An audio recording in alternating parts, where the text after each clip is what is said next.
So the LSAT, of course, is the law school admission test. It's required by most law schools to go to law school, and it tests something a bit differently than other standardized exams do. Most exams require some sort of memorization or mathematical ability maybe, but the LSAT tests a way of thinking.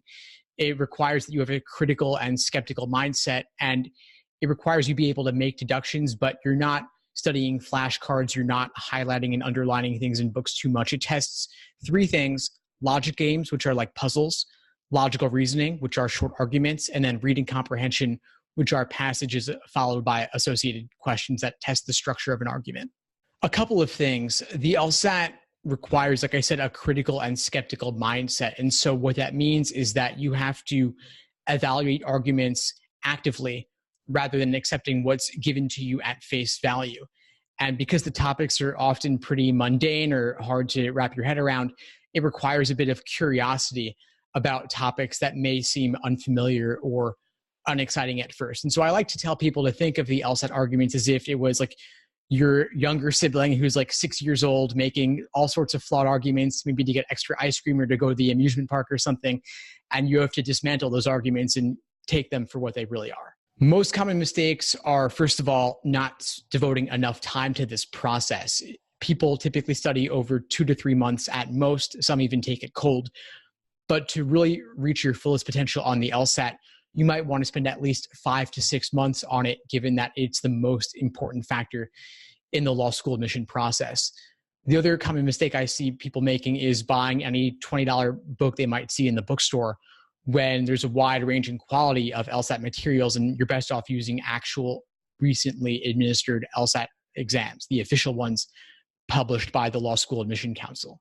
To achieve a certain level on the LSAT, you could just blindly apply strategies. I think about it the way in high school math class, you might have a math textbook and the first pages of the chapter explain how they got the formula.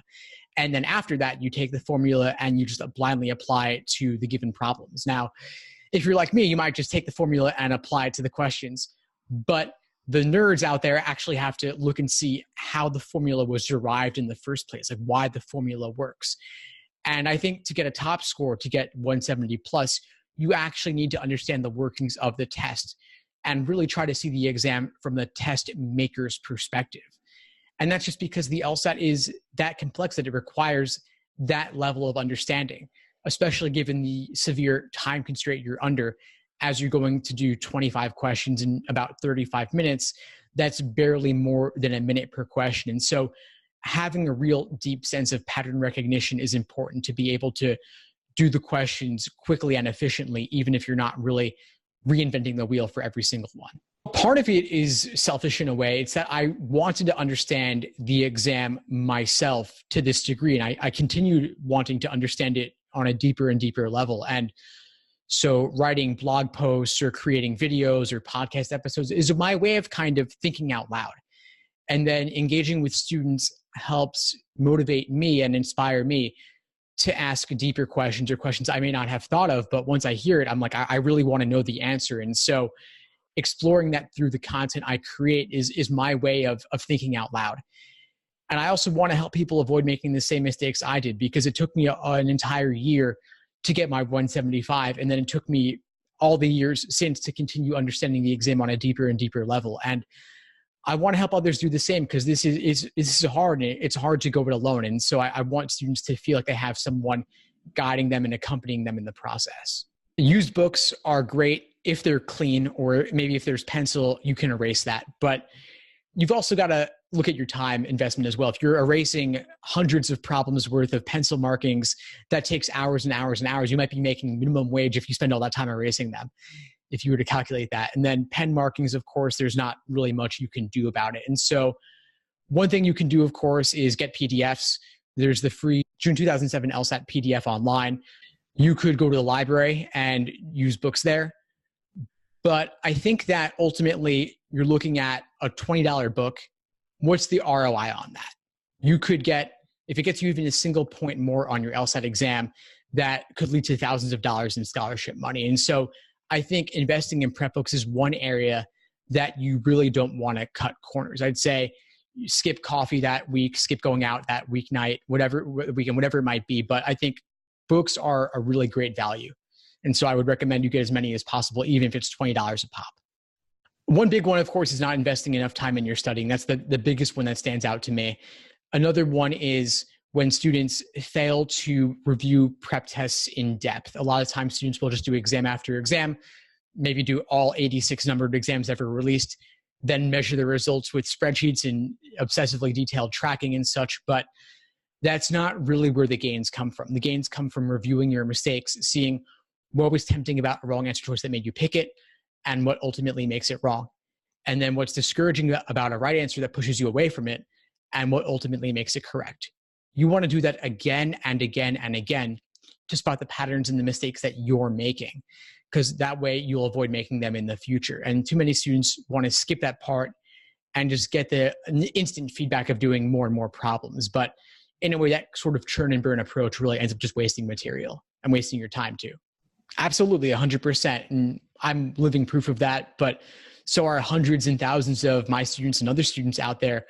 I've actually chronicled their stories in what I call LSAT diaries on my website, where you can actually see students guest posting their journeys along the way. And so a lot of people will think of the LSAT as an IQ test, especially when they do poorly on it the first time around. But that's not what the LSAT really is. I think of it more as being like a foreign language, where, of course, you don't understand it at first, but over time, through increased familiarity, you can learn the language of the exam and the patterns inherent within it. You want to make sure that you've done at least a handful of full-length timed practice exams, 5 sections, not 4. The published prep tests only have 4 sections because they're not publishing the experimental. They're saving that for a future LSAT test date. And so I would recommend instead doing 5 sections, splicing in 1 section from yet another exam, doing maybe 1 or 2 a week between now and test day. Ideally, you would have done 10 timed exams in this way before your official LSAT test. That's not doable before March if you're just starting off now, so I wouldn't try to cram them in, but maybe do 2 a week between now and then review them in depth. Also have everything you're bringing to the exam, have that ready. So that would be your admission ticket, your photo, sharpened pencils, snacks, water bottle, granola bar, banana, stuff like that. And also do a dry run or 2 with all of that together before your test date. And so let's say you're taking the exam that Saturday, the 30th, you could do a timed exam this weekend on Saturday at that exact time, 9 a.m., wake up maybe 6:30 or 7 a.m. so that you're fresh and ready to go at 9 when the test would start. Retake, definitely retake. Law schools do not average multiple LSAT scores. They haven't since 2006. They only take the highest. So any information you see saying they average them is probably outdated or just misinformed. A lot of law schools will say they consider multiple, but they really don't. They have no incentive to. The law school, the U.S. News rankings only factor in the highest score of matriculating students. So that's all that law schools have incentive to consider. And so retaking is always in your interest. Even if you score lower next time around, they'll still consider you with the higher previous score. Definitely, yeah, group studying is really valuable. Whether you're doing better or worse than your study partners, it's all good. You can learn by being taught. You can learn by teaching others. And maybe if you find someone who has a strength in your weak area and vice versa, you can help each other out. So it's a great resource. You could go on Facebook, could go on Craigslist, go on forums to find study buddies.